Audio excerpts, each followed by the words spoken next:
आया तीज का त्योहार, सखियां हो गई हैं तैयार, मेहंदी हाथों में रचाकर कर ली हैं 16 श्रृंगार। तो तीज की तैयारियां स्टार्ट हो चुकी हैं, दिन की पूजा हो रही है। तो भगवान भोलेनाथ और पार्वती संग सबकी पूजा करने के बाद जो है शाम की पूजा की तैयारी की जाएगी। तो यहाँ 16 श्रृंगार का सामान पार्वती जी के लिए ज़रूर चढ़ाया जाता है, तो वही ख़रीदने के लिए गई हुई हूँ ताकि वहाँ पे सारा श्रृंगार का सामान एक ही जगह पे मिल जाए। तो सभी इस दुकान में सब कुछ मिल गया है। आप सोचा मेहंदी लगवा लेते हैं, क्योंकि घर में उतना समय नहीं मिल पाता खुद से लगाने का, तो इसलिए यहाँ पे जो है आज मेहंदी लगाने वालों के पास बहुत लंबी लाइन लगी हुई है और सब यहाँ पे जो मेहंदी जो है लगवा लेते हैं। और मुझे हल्की मेहंदी मैंने लगवाई है, जो बेल वाली मेहंदी होती है ना, क्योंकि इसमें उंगलियां खाली होती, दिन में पूजा का बहुत काम होता है, इसलिए इसमें 3 उंगलियां खाली रहती हैं तो और काम करने में आसानी हो जाती है। इसलिए मैंने बेल वाली जो मेहंदी है वो लगवा दी हैं कि आज मेहंदी लगवाना बहुत ज़रूरी होता है, शुभ होता है, इसलिए मेरी मेहंदी लग गई है। कैसी लगी ज़रूर बताइएगा। तो अब शाम की तैयारियां इसके बाद कर लेना है हमें। तो यहाँ पे साड़ी वगैरह तैयार होकर के आ चुका है, तो वो भी निकाल कर रख देते हैं ताकि शाम को तैयार होने में टाइम न लगे। तो उसकी मैचिंग चूड़ियाँ और ज्वेलरी जो भी पहननी है वो इकट्ठा एक जगह पे रख देते हैं। तो शाम को 4 बजे फिर तैयार होकर के घर में पूजा करने के बाद जो है फिर मंदिर में जाएंगे, वहाँ पंडित जी से कथा सुनेंगे और कुछ भजन वगैरह होगा। तो चलिए शाम की तैयारी फटाफट तैयार हो जाते हैं और चलते हैं मंदिर की तरफ जो है।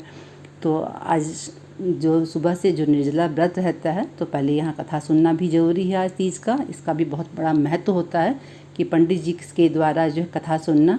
तो फटाफट तैयार हो गए हैं और घर की पूजा हो गई है, चलते हैं मंदिर की तरफ। हरतालिका व्रत में दिन भर निर्जला उपवास रखना होता है, शाम को फिर कथा सुन करके और पूजा पाठ करके थोड़ा आरती भजन कर लेना चाहिए और फिर सुबह में पूजा करने के बाद जो है फिर पानी पीना चाहिए। ऐसा मतलब विधान है कि अपने अनुसार जितना हो सके उतना कर लेना चाहिए।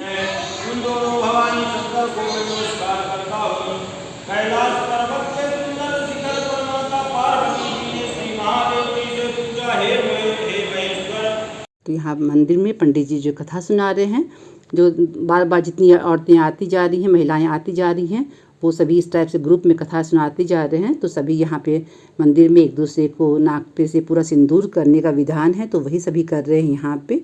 और कथा के बाद वाचन चल रहा है, कथा वाचन के बाद जो है यहाँ पे फिर आरती होगी। तो मंदिर में देखिए आरती शुरू हो गई है। ये भोलेनाथ पूरा ढक चुके हैं, इनकी पूजा नहीं हो पा रही है, पूरा ढके हुए हैं। दुकान का सामान है, फल फूल से भोलेनाथ पूरे ढके हुए हैं यहाँ पर। तो इस तरह से जो पूजा पाठ जो है पंडित जी के द्वारा जो करनी है वो संपन्न हो गई है और हम लोग खुद से अब अपनी आरती कर लेते हैं और उसके बाद कुछ देर यहाँ पे बैठेंगे और